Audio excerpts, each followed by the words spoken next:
कार्यक्रम वेद पाठशाला में मैं आपका हार्दिक स्वागत करती हूँ। प्रिय श्रोता, परमेश्वर का वचन जीवित, पवित्र एवं सामर्थी है। आशा है कि आज के वचन से आपको आत्मिक लाभ होगा। तो लीजिए, प्रस्तुत है ये संदेश।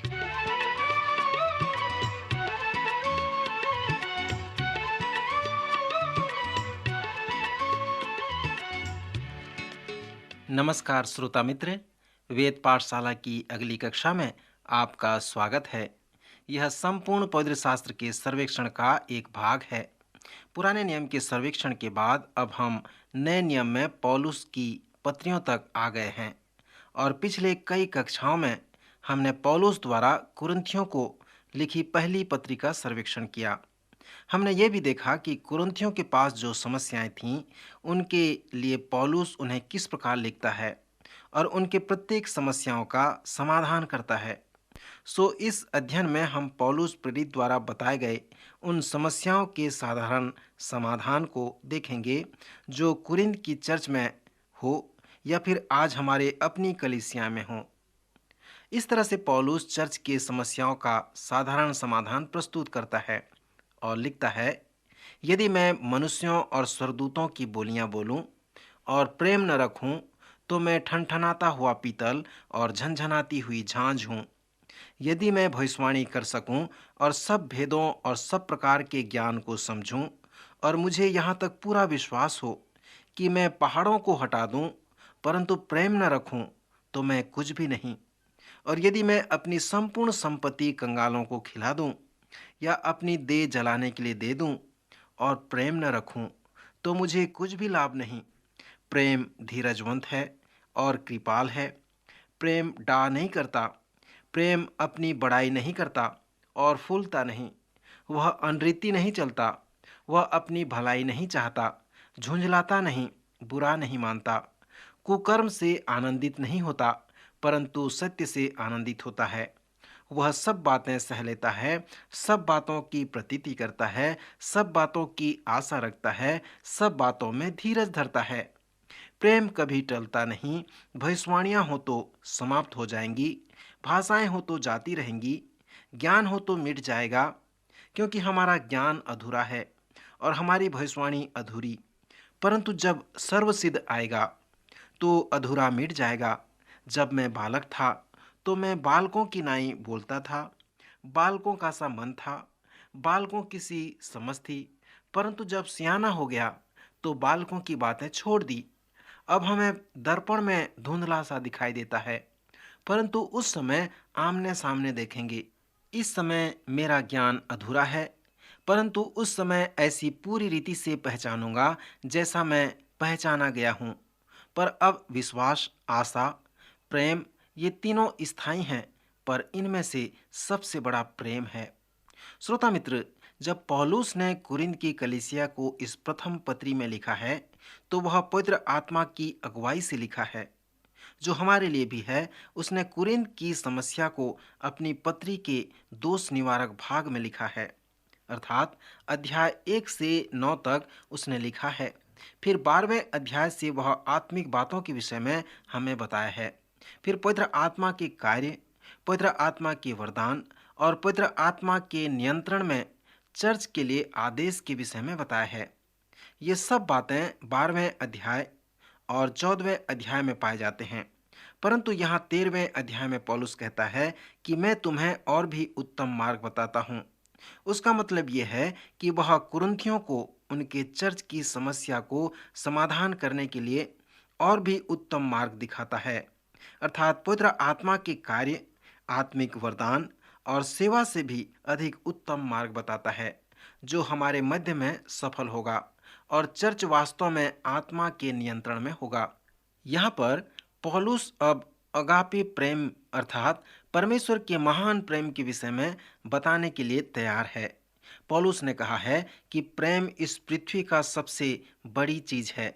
जैसे हम इस अध्याय के सारांश में आते हैं, तो सर्वप्रथम वो हमसे कहता है कि प्रेम अतुलनीय है। आप प्रेम की तुलना किसी भी वस्तु से नहीं कर सकते, परंतु पौलुस ने इसकी तुलना अनेक वस्तुओं से की है। ध्यान करें कि पौलुस अभी भी आत्मिक वरदान के विषय में बातें करता है। यद्यपि इस 13वें अध्याय का प्राथमिक विषय प्रेम नहीं है, परंतु आत्मिक वरदान है। आत्मिक वरदान रखने की अपेक्षा पौलुस ने एक पृष्ठभूमि की तरह प्रेम का विषय रखा है और इसलिए हम इसे प्रेम का अध्याय कहते हैं। परंतु इसका प्राथमिक विषय आत्मिक वरदान है। पौलुस सभी आत्मिक वरदानों और प्रेम की तुलना करता है, जैसे वह कहता है कि सुनो, प्रेम अतुलनीय है। और जो प्राथमिक कारण है कि क्यों प्रेम अतुलनीय है, क्योंकि परमेश्वर प्रेम है। इस प्रेम में विशेषता है, गुण है, और वह परमेश्वर का प्रेम है, क्योंकि परमेश्वर प्रेम है। पर अब इसका मतलब ये नहीं कोई भी प्रेम परमेश्वर का है या कोई भी आत्मा पवित्र आत्मा है, क्योंकि जिस प्रकार आत्मा है तो वह पवित्र आत्मा है। परंतु एक विशेष गुण वाला प्रेम है जो परमेश्वर का है, और यूनानी में इसका जो शब्द है वो अगापे है। यूनानी नए नियम में प्रेम के लिए अन्य शब्द भी है, परंतु वे इस प्रेम के विशेषता या गुण को प्रस्तुत नहीं करते। यहाँ पर पहली कुरिन्थियों के 13वें अध्याय में पौलुस अगापे प्रेम के विषय में बताता है, जिसका मतलब है कि परमेश्वर के प्रेम का वास्तविक विशेषता व गुण। सो इस संदर्भ में पौलुस कहता है कि प्रेम जो है वो अतुलनीय है। फिर वो कहता है कि प्रेम अद्वितीय है। अनेक शब्दों में पौलुस कहता है, मेरे पास कुछ नहीं है कि मैं कुछ हूँ, मैं कुछ नहीं कर सकता, मैं कुछ नहीं बन सकता, और इस प्रेम को मेरे जीवन से वापस करने के लिए या बदलने के लिए मैं कुछ नहीं कर सकता। यदि हम इसके विषय में विचार करें तो हम समझ सकते हैं कि क्यों प्रेम अद्वितीय है। ऐसा लगता है कि पौलुस ने जो 12वें अध्याय में कहा है, यहाँ 13वें अध्याय में कुछ अलग प्रकार से कहा है। 12वें अध्याय में उसने कहा कि पवित्र आत्मा तुम पर आया है, तुम्हारा अभिषेक किया है, तुम्हें वरदान दिया है। सो आत्मा के वरदान के विषय में पौलुस एक अनोखा अध्याय हमें देता है और फिर कहता है कि इसी तरह से पवित्र आत्मा विश्वासियों में कार्य करता है।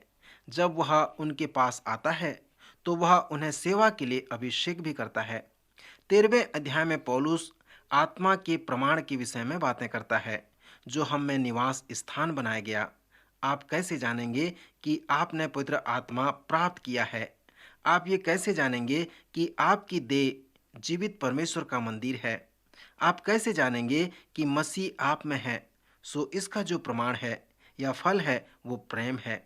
पौलुस कहता है कि बिना आत्मा के फल से आप ये प्रमाणित नहीं कर सकते कि पवित्र आत्मा आप में है या नहीं है, और वो फल है प्रेम। इसलिए पौलुस कहता है कि प्रेम अतुलनीय है और प्रेम अद्वितीय है। जब वह इस अध्याय के पद 4 से 7 में आता है तो डॉक्टर हेनरी के शब्दों में कि प्रेम का विषय पौलुस के मन व हृदय में पवित्र आत्मा द्वारा पार हो जाता है और उस पार वह एक सद्गुणों का गुच्छा बनकर बाहर आता है। आप कह सकते हैं कि इस अध्याय के प्रथम भाग में प्रेम की तुलना की गई है। फिर पद 4 से 7 में जो अध्याय का केंद्र है वो प्रेम का गुच्छा है। आप प्रेम को परिभाषित नहीं कर सकते, पर आप उसके व्यवहार के विषय में वर्णन कर सकते हैं। जब सचमुच में आपके जीवन में अगापे प्रेम होगा तो प्रमाण ये होगा कि आपका जीवन सद्गुणों के गुच्छों से भरा होगा। यदि आप समझना चाहेंगे कि प्रेम का सार क्या है तो आप उस सद्गुण के छोटे गुच्छे को देखें। इस लेखांश के अनुवाद को सुने। प्रेम धीरजवंत है और कृपाल है। प्रेम डाह नहीं करता। प्रेम अपनी बड़ाई नहीं करता और फूलता नहीं। वह अनरीति नहीं चलता, वह अपनी भलाई नहीं चाहता, झुंझलाता नहीं, बुरा नहीं मानता, कुकर्म से आनंदित नहीं होता, परंतु सत्य से आनंदित होता है।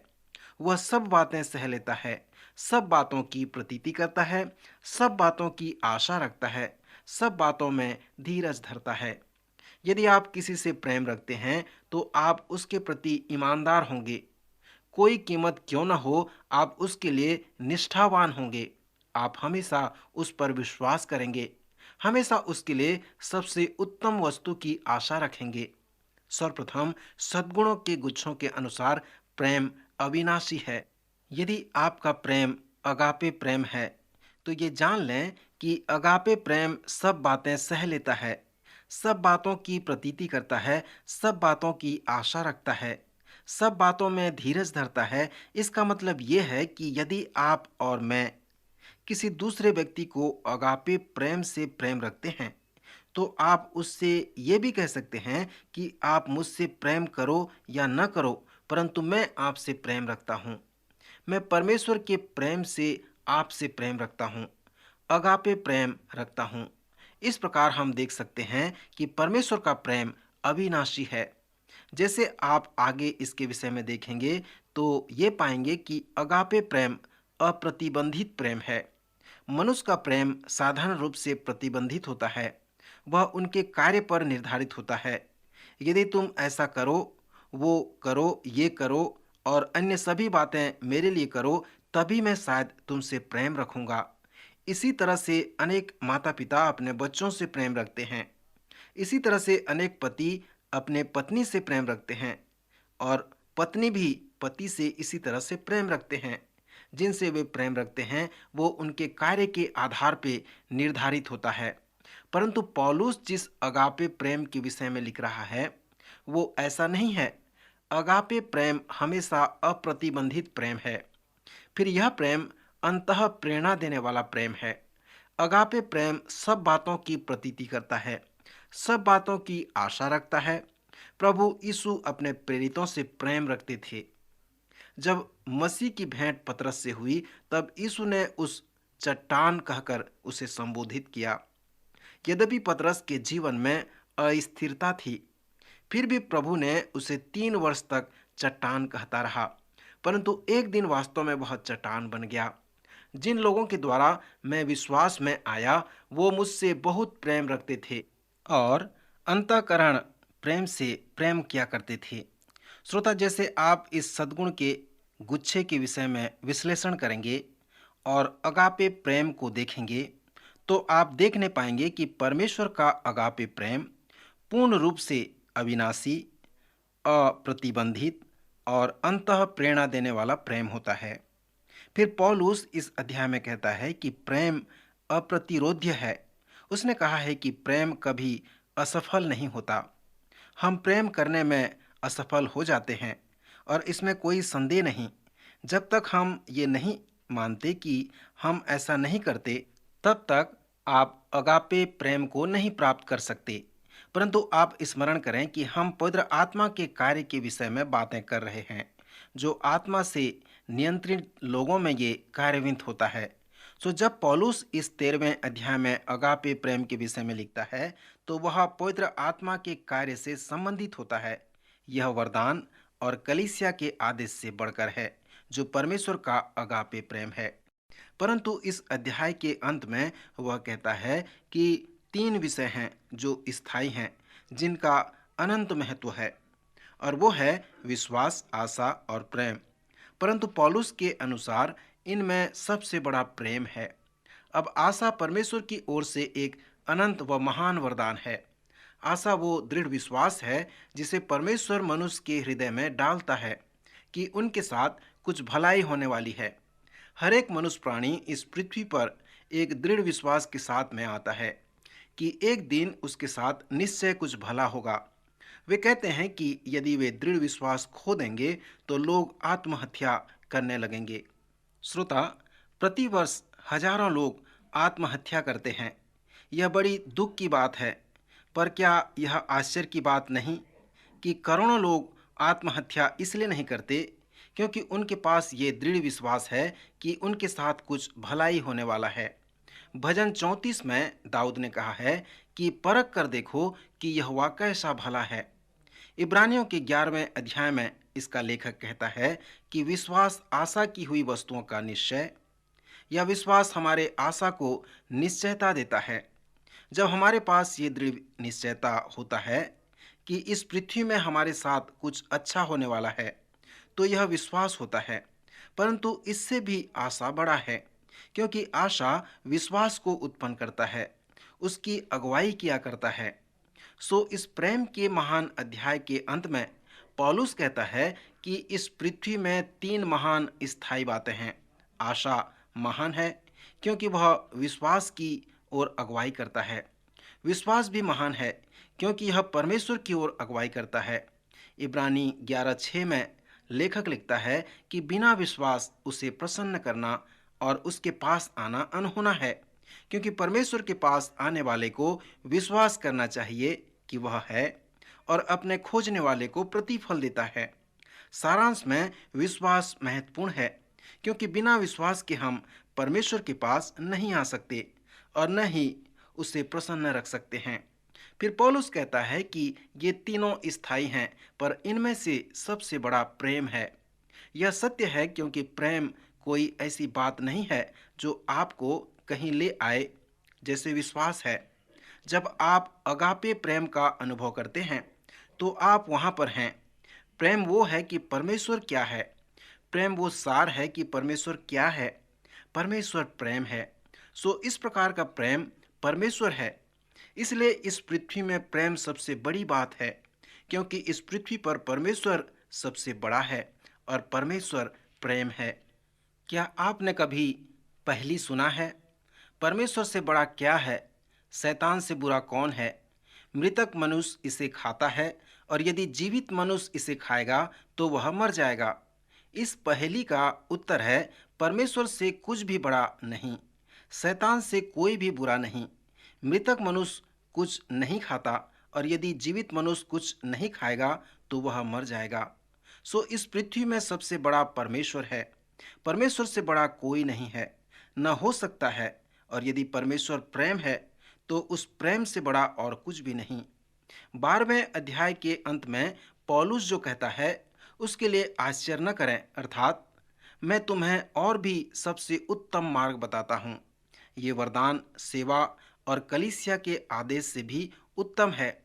13वें अध्याय के बाद 14वें अध्याय के प्रथम पद में पौलुस जो कहा है उसके लिए आश्चर्य न करें, अर्थात प्रेम का अनुकरण करो और आत्मिक वरदानों की धुन में रहो। मित्र, प्रेम इस पृथ्वी में सबसे बड़ा है क्योंकि अगापे प्रेम ही परमेश्वर का प्रेम है। जैसे हम इस पहले कुरिन्थियों के सर्वेक्षण को समाप्त करेंगे तो मैं चाहता हूं कि 15वें अध्याय से कुछ बातें बताऊं। 15वें अध्याय में 58 पद हैं। पुनरुत्थान के विषय में यह एक बड़ा अध्याय है जिसमें पौलुस ने कुरिन्थ के लोगों को इसके विषय में लिखा है, क्योंकि वहां के बुद्धिजीवी लोग पुनरुत्थान पर संदेह किया करते थे। सो पौलुस इस प्रकार से अनेक समस्याओं के विषय में लिखने के बाद कहता है कि हे भाइयों, मैं तुम्हें वही सुसमाचार बताता हूँ जो पहले सुना चुका हूँ, जिसे तुमने अंगीकार भी किया था और जिसमें तुम स्थिर भी हो। उसी के द्वारा तुम्हारा उद्धार भी होता है, यदि उस सुसमाचार को जो मैंने तुम्हें सुनाया था स्मरण रखते हो, नहीं तो तुम्हारा विश्वास करना व्यर्थ हुआ है। इसी कारण मैंने सबसे पहले तुम्हें वही बात पहुंचा दी जो मुझे पहुंची थी, कि पवित्र शास्त्र के वचन के अनुसार प्रभु यीशु मसीह हमारे पापों के लिए मर गया और गाड़ा गया और पवित्र शास्त्र के अनुसार तीसरे दिन जी भी उठा है।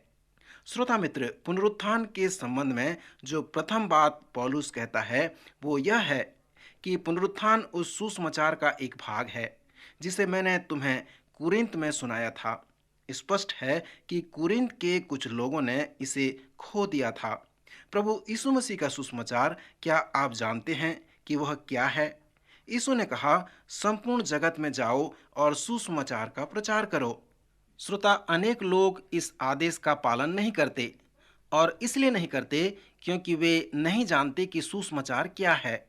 यह सत्य है कि यदि आप उसके विषय में जानते नहीं हैं तो आप कैसे प्रचार करेंगे? मान लीजिए कि यदि मैं आपको कागज व कलम देकर कहूं कि आप उत्तर लिखो कि सुसमाचार क्या है, तो आप कैसे उत्तर देंगे? पौलुस कहता है कि सुसमाचार हमें दो सच्चाइयों के विषय में बताता है कि पवित्र शास्त्र के अनुसार यीशु मसीह आपके पापों के लिए मर गया। ये पहली सच्चाई है। और दूसरी सच्चाई इस प्रकार है कि यीशु मसीह पवित्र शास्त्र के अनुसार मृतकों में से जी उठा। जब आप पहली सच्चाई पर विश्वास करते हैं कि यीशु मसीह आपके पापों के लिए मर गया, तो परिणाम यह होता है कि आपको क्षमा मिल जाता है और जब आप दूसरी सच्चाई पर विश्वास करते हैं कि यीशु मृतकों में से जी उठा, तो परिणाम संगति का या सहभागिता का होता है, अर्थात मसीह यीशु के साथ सहभागिता का होता है। पौलुस ने कहा है कि जब मैं कुरिन्थ में था, यही मैंने प्रचार किया, यही सुसमाचार था। आप में से कैसे कोई कह सकता है कि यीशु मसीह मृतकों में से जी उठा? कैसे कोई कह सकता है कि जब कोई विश्वासी मर जाए तो वह मृतकों में से जी नहीं उठेगा? अब सर्वप्रथम पौलुस ने कुरिन्थियों से कहता है कि पुनरुत्थान उसके द्वारा प्रचार किया गया सुसमाचार का एक भाग है। फिर उसने कहा कि यीशु मसीह मुर्दों में से जी उठा। इसका प्रमाण अनेक हैं। उसने कैफा, फिर 12 को दिखाई दिया, फिर उसने 500 से अधिक भाइयों को एक साथ दिखाई दिया, फिर याकूब को दिखाई दिया और तब प्रेरितों को दिखाई दिया और सबके बाद मुझे भी दिखाई दिया। सो इस प्रकार उसने अनेक प्रमाण उन लोगों को बताए कि यीशु मृतकों में से जी उठा और अनेकों को दिखाई दिया। पर कुरिन्थ में जो समस्या थी कि वे लोग पुनरुत्थान पर विश्वास नहीं करते थे। वे पौलुस के शिक्षा का मजाक व ठट्ठा उड़ाने लगे। इस अध्याय के दूसरे अनुच्छेद में पौलुस कहता है कि विश्वासियों के पुनरुत्थान और प्रभु यीशु मसीह के पुनरुत्थान में एक संबंध है। मसीह मुर्दों में से जी उठा है और जो सो गए हैं उनमें पहला फल हुआ है। फिर उसने कहा है कि यदि मसीह जी नहीं उठा तो हमारा प्रचार करना व्यर्थ है, और यदि मुर्दे नहीं जी उठते तो मसीह भी नहीं जी उठा, और यदि मसीह नहीं जी उठा तो तुम्हारा विश्वास व्यर्थ है और तुम अब तक अपने पापों में फंसे हो। वरन जो मसीह में सो गए हैं वे भी नाश हुए। पुनरुत्थान में यीशु ने ये प्रमाणित कर दिया कि वह परमेश्वर है। क्रूस में यीशु मृत्यु की जो सच्चाई है वो आपके उद्धार के लिए है। फिर पौलुस यहाँ पर एक और सख्त बात बताता है कि मसीह मुर्दों में से जी उठा है। यही मैंने प्रचार किया। क्या तुमने मेरा प्रचार नहीं सुना? और जो सो गए हैं उनमें वह पहला फल है। फिर इस अध्याय के बीच में पुनरुत्थान से संबंधित दो प्रश्न हैं जो इस प्रकार हैं कि किस रीति से एक व्यक्ति मृतकों में से जी उठेगा और किस प्रकार के देह के साथ जी उठेगा। यहाँ पर पौलुस उनसे कहता है कि जब तक तुम इसे नहीं समझोगे, विश्वास नहीं करोगे। फिर वह कहता है, हे निर्बुद्धि, जो कुछ तू बोता है जब तक वह न मरे जिलाया नहीं जाता।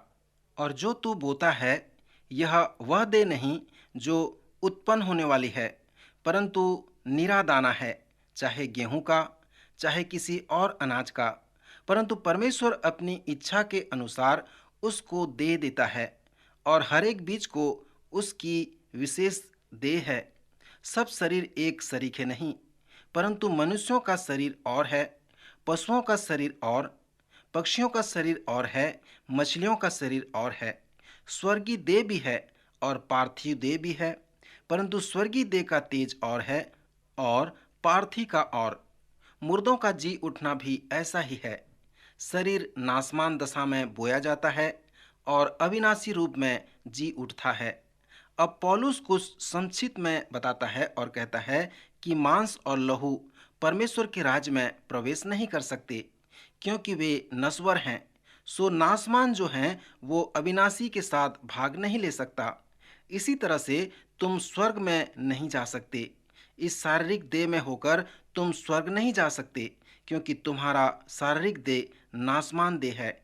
इसलिए परमेश्वर तुम्हारी देह में एक आश्चर्य कर्म करेगा, तुम्हारे नासमान देह को अविनाशी देह बना देगा, तुम्हारे नश्वर आत्मा को अविनाशी बना देगा। सो पुनरुत्थान की सामर्थ्य से वह इस कार्य को पूरा करेगा।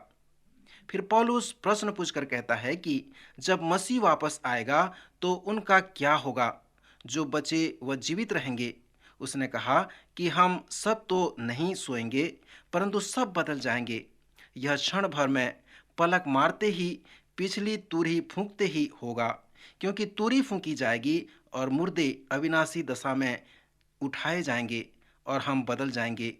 इन सभी बातों को बताने के बाद पौलुस कहता है कि हे प्रिय भाइयों, दृढ़ और अटल रहो और प्रभु के काम में सर्वदा बढ़ते जाओ, क्योंकि यह जानते हो कि तुम्हारा परिश्रम प्रभु में व्यर्थ नहीं है। श्रोता, आज के वचन द्वारा प्रभु आपको आशीष दे।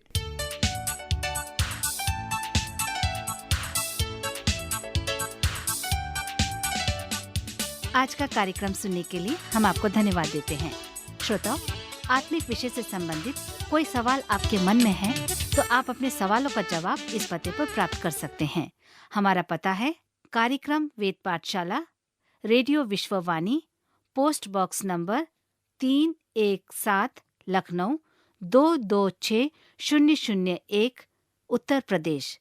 पता एक बार फिर सुन लीजिए। कार्यक्रम Ved Pathshala, radio Vishwavani, post box number 317, Lucknow 226001, Uttar Pradesh. और हाँ श्रोता, आप हमसे ईमेल के द्वारा भी संपर्क कर सकते हैं। हमारी ईमेल आईडी है hindiembassy@radio.vv.org, hindiembassy@radio.vv.org। अब हमारे कार्यक्रम का समय यहीं पर समाप्त होता है। अगले कार्यक्रम में आपसे फिर भेंट होगी। तब तक के लिए हमें आज्ञा दीजिए। नमस्कार।